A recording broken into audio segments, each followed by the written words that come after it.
Hi, everyone. Welcome to another episode of Check In, Not Out.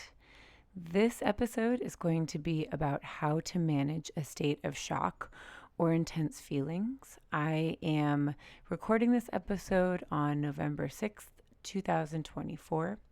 And I thought it would be timely to be able to talk about how to identify what our intense emotions are, what to do with them, and how to be able to manage our response to difficult things effectively. So, when I start this episode, I think about this quote from Mark Twain, and I've been thinking about it a lot lately. And the quote is, "History doesn't repeat itself, but it does rhyme."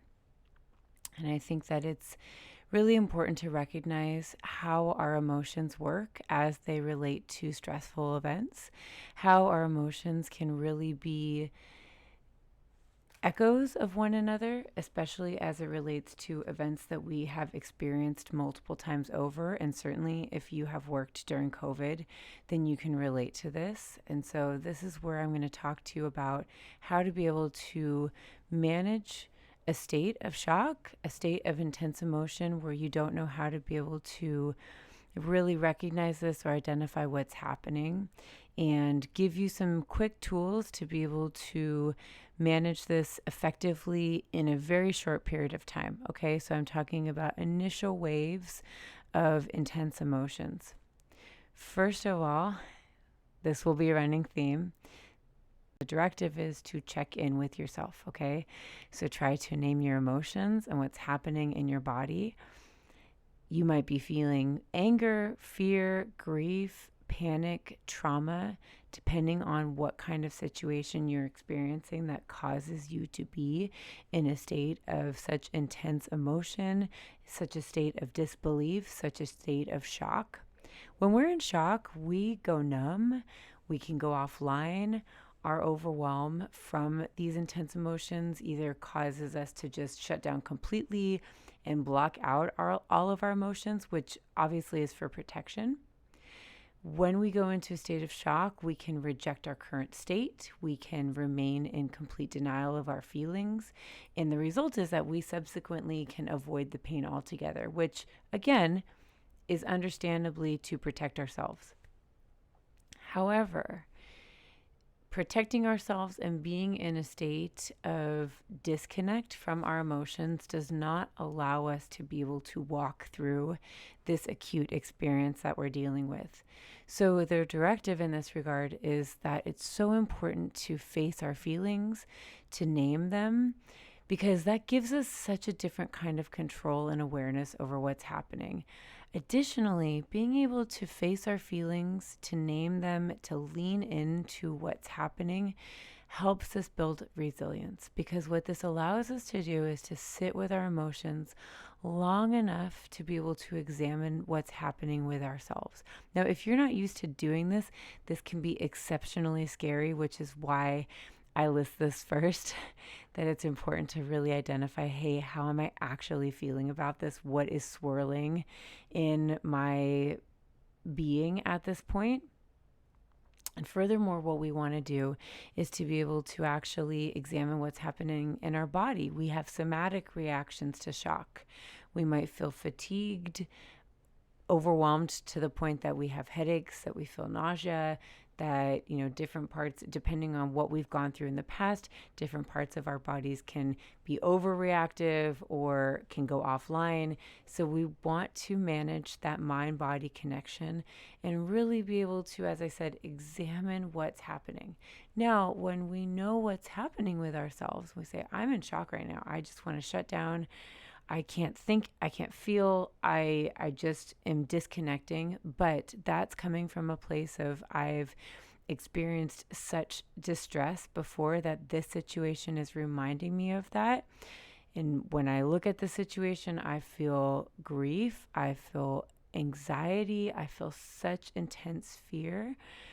Naming that allows us to be able to have something to do with it, right? Naming it gives us a different kind of opportunity for direction. So when we name it, then it's a question of, what do we need to do with these emotions? In acute stages of shock, of grief, of trauma, of panic, We might need to cry. We definitely, I think, need to talk to somebody that we trust, that we can have our more raw emotions come out. Do we need to journal about it, especially if we're in a state of trying to figure out exactly what's going on for us, why we're experiencing what we're experiencing, and more deeply what is really happening? Do we need to pray? Any sort of spiritual practice? Where do these emotions go? So the point of this is that we really want to do something where we recognize that these emotions are valid and we get to have some sort of way of expressing them. Like I said, shock is immobilizing. I know that intense feelings are immobilizing as well. This is why I also want to put out there that our emotions can be like waves. They are short-lived. They might be intense. They might knock us over. But I always want to remind us that our emotions have a beginning, a middle, and an end. They might continue to keep rolling through our lives, through our experiences. But the most important thing in this regard is for us to be able to ride that wave and recognize that there are still things that we can actually do while we're riding that wave. So like I said, expressing your emotion to someone else that's a trusted person, really being able to support what's happening while recognizing that these intense feelings that we have, when we do something about them, can pass. I want you in the next step to be able to make sure that when you're in shock, when you are experiencing intense emotions that you don't know what to do with, or that you normally don't know what to do with, that you're taking care of your basic needs. Eating, drinking water, using the restroom, going outside, exercising, sleeping, getting dressed. All of these are super basic needs that we also often neglect, especially when we're overwhelmed, right? So this is your reminder to make sure that you are actually paying attention to what's happening in your body and that you are engaging a particular type of activity that your body needs to do. I always think of when we experience really overwhelming emotions, we need to move. It doesn't mean exercise, but like I just think of moving a muscle, changing a thought. That's a cognitive behavioral therapy mentality, but doing something rather than physically being immobilized, okay? Because we need to take care of ourselves. Taking care of ourselves often goes on the back burner when we are immobilized by things such as grief, as trauma, as shock. But this is what we need to actually really prioritize. And in doing that and taking care of our basic needs, it actually allows us to think. It allows us to think clearly. We can use our executive functioning. It gets us out of a fight or flight response. So it's very helpful to shift gears in that particular way. Next, when you are experiencing intense emotion or overwhelm, that often can relate to us feeling out of control and not knowing how to handle what we're experiencing, which the side effect in a way, or one of the side effects of this, can be that our emotions spill out onto other people. I've talked about this in my previous episodes, but the directive here is to just be mindful of how your emotions really get displaced onto other people. This happens so often, even when I recognize what's going on for me. Sometimes when I let my guard down, I start to get irritable toward other people for things that are so minor or have nothing to do with them. Our emotions can only be contained so well, so effectively, but we have to be cognizant of how they really can trickle out onto other people and how they negatively affect other people. I'll say that our relationships during difficult times are just so important, especially when we feel disconnected from events, when we feel disconnected from the world, when we feel disconnected from control. Therefore, it's important to make sure that we are leaning in and letting people support us, that we're asking for support, and that we are not taking our frustration out on other people. I'll say that when we have a difference of opinion especially about contentious things that can be very divisive in nature. It's easy for us to want to get frustrated at people that don't agree with us, at people that have a difference of experience, that handle stress differently. Why aren't you frustrated like this? Why aren't you doing something? Why are you choosing this over this? Most of the time, that has a lot less to do with them and a lot more to do with us, right? Just think about that, okay? Think about that when you feel frustrated towards somebody.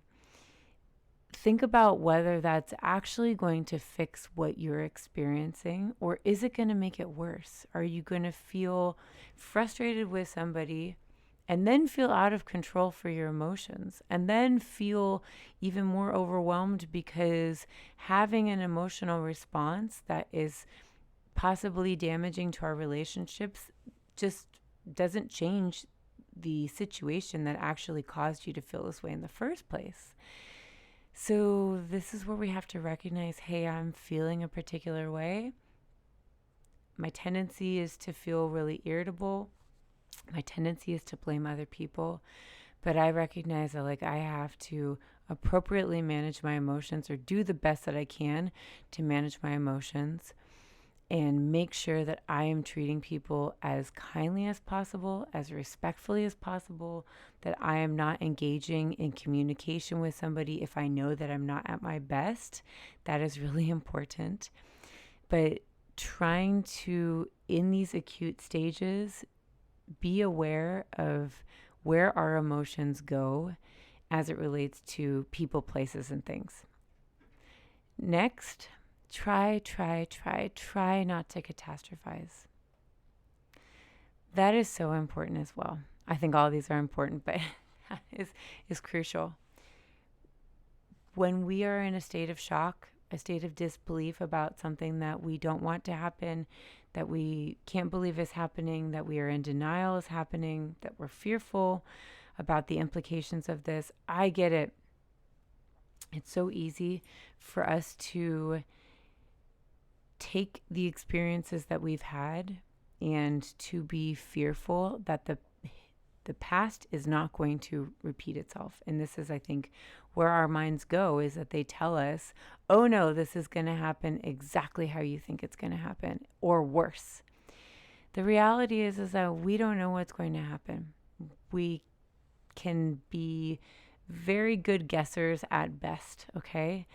So this is what I go to, of thinking well, that's not really reliable. It's not as concrete, and it's very easy for us to just spin out when we catastrophize. So an alternative thing to do is to identify, hey, what are the people, places, things, experiences in our lives that we can actually lean into, be certain of, and or cherish despite all that's uncertain or seemingly uncertain? How can we focus on being in the present instead of going to a future in our minds that hasn't yet happened, right? So it's when I think about all the things that I might worry about or feel overwhelmed about when I am incredibly stressed about something that has not yet happened, I go to that place. It doesn't look good. It doesn't feel good. It hasn't happened yet. It also takes me out of the present because I'm focusing on something that is terrifying, but again, has not happened. I'm focusing on something that's terrifying. It's taking away my time, my energy, my emotions from the people, places, and things that I care about. If it takes time away or energy away from my family, it takes energy away from my patients, it takes energy away from the ability that I have to do good things in my job or in this world. That is what is important. These are the things that happen within our sphere of influence that I want to remind you to lean into as well. There are concrete things, and there are things that are happening in terms of our emotional reactivity. We want to lean into what's concrete. We want to lean into what's good. We want to lean into what's helpful. We want to lean into what's hopeful. We want to lean into the things that we love and appreciate about what our lives look like, what makes us happy, the things that we do that lead to positive contributions that we feel good about. All of these things are concrete. So it's really easy to shift out of that and shift into, yeah, but what if, and oh my gosh, this is going to be this way, and how am I going to be able to manage this in 3 years? I totally get it. I totally understand. But we don't have control over that. It hasn't yet happened. It's possibly too much for us to manage. It keeps us paralyzed. Instead, zoom in and focus on the good things in front of you. Focus on the things that you actually have control and influence over that are happening directly in your life. Simply put, just notice when your mind wanders away from the present and toward a place that is terrifying, for instance. Notice when you are shifting out of the present and just bring yourself back to what's happening right in front of you. It's a great trick. We'll talk about it more in future episodes, but this is what the essence of mindfulness looks like, is having awareness of when your brain, your emotions shift out of gear and being able to just gently, without judgment, bring them back to the present. Lastly, I just want to remind you to be gentle with yourself. How we react emotionally, how we manage our reactions, how we treat other people, this is not about perfectionism. This is not about perfection. This is not about doing it right the first time, because if that was the case, then I would never have a job. This is about recognizing, hey, what's working for me and what's not? And how do I just give myself permission to be human and to just try the best that I can? The gentleness component also allows us to be able to self-soothe. If we're really stressed, if we're overwhelmed, if we feel helpless or hopeless, being able to be like, you know what? It's okay that I feel this way. It is okay that I'm worried. It is okay that I don't know the best way to be able to handle this. It is okay that I'm asking for help. It is okay that I am stumbling my way through the dark in this regard. This is where I just want to tell you to shift the expectations that you have of having to do things right, having to do things perfectly, of expectations that you have of not supposed to be having emotions. Whatever you're experiencing that you can recognize, hey, this is not working for me anymore. Just being able to give yourself permission to recognize that you're doing the best that you can, and that focusing on loving yourself and loving others is a wonderful substitute for that. Okay? So try these steps. This is not meant to give treatment long term. This is meant to manage the acuity of a situation. Let me know how this works, how this is helpful for you. I just want to close by letting you know that you are valuable, that you are worthy, that I believe in you, and that I'm here to support you. Thank you so much, everyone. Take care. Bye-bye.